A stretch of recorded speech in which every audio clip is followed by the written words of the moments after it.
Saya tidak peduli siapapun Anda. Anda pernah bermaksiat, Anda pernah berbuat salah.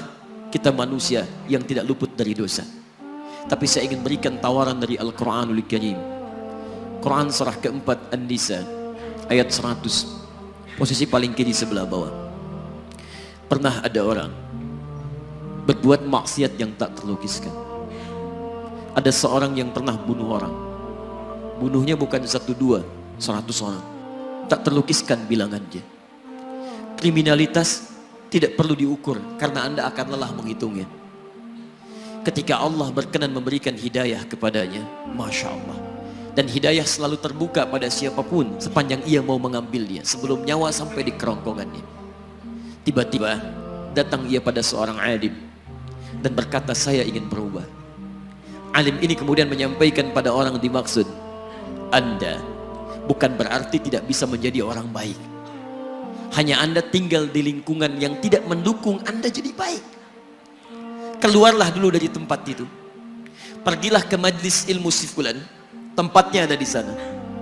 Datang ke sana, belajarlah, dan Allah akan bimbing Anda berubah dari keburukan menjadi orang yang terbaik. Didengarlah nasihat alim ini. Berangkatlah orang dimaksud, menempuh perjalanannya. Tiba-tiba Masya Allah, belum sampai ke tujuan, di pertengahan jalan, konon disebutkan lebih sejengkal, tiba-tiba maut datang menjemputnya. Thumma yudrikul maut. Apa yang terjadi? Langkahnya dihitung sebagai ibadah. Dalam terapnya dia beristighfar, tobat kepada Allah subhanahu wa ta'ala. Taubatnya menghadirkan cinta Allah subhanahu wa ta'ala. Quran surah kedua ayat 222 di ujung ayatnya. Innallaha yuhibbut tawwabin. Allah mencintai orang-orang taubat. Dan cinta Allah menghadirkan ampunan bagi seluruh dosanya. Quran surah ketiga Ali Imran ayat 31, paling kiri sebelah atas. Qul in kuntum tuhibbunallaha fattabi'uni yuhibbukumullah. Allah cintai orang yang mau taat pada Rasulnya. Lihat, ketika Allah mencintai seorang hamba, wa yaghfir lakum dzunubakum, Allah ampuni seluruh dosa-dosanya. Derap langkahnya menghadirkan istighfar, taubatnya menghadirkan cinta Allah menghadirkan seluruh ampunan bagi dosa-dosa yang ia miliki. Maka apa yang terjadi? Di tengah perjalanan maut menjemputnya, thumma yudrikhul maut faqad waqa'a ajruhu 'ala Allah. Dan pahala diberikan kepada orang tadi. Di jalan, maaf, maut datang, taubat diterima, dosa diampuni, dan amalan didapati dengan derap langkahnya. Maka apa yang terjadi? Thumma yudrikhul maut faqad waqa'a ajruhu 'ala Allah. Pahalanya dituliskan oleh Allah, dakhalal jannah, kata Nabi, masuk surga orang ini.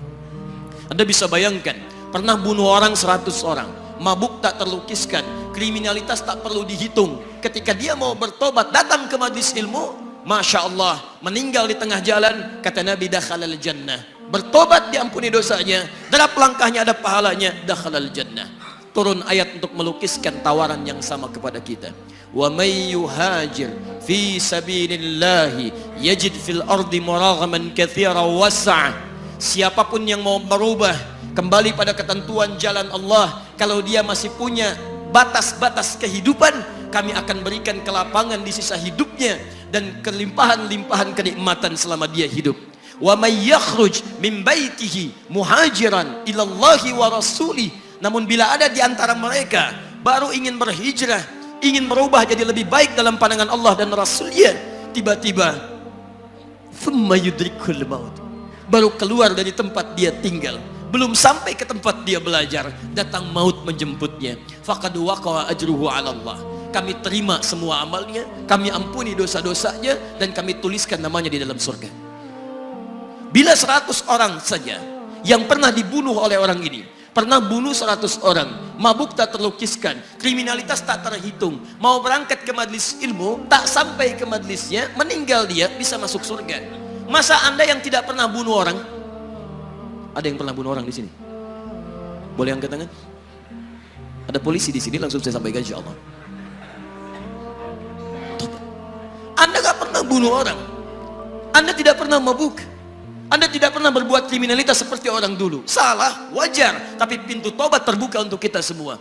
Masya Allah, bedanya dengan orang tadi belum sampai ke majlis ilmu, Anda sudah hadir di dalamnya, langsung di rumah Allah, diberikan tempat yang terbaik, dan kita akan belajar. Kalau dengan semua ini belum mempermudah Anda ke surga, dengan cara apa lagi Allah mesti mengantarkan Anda ke surga?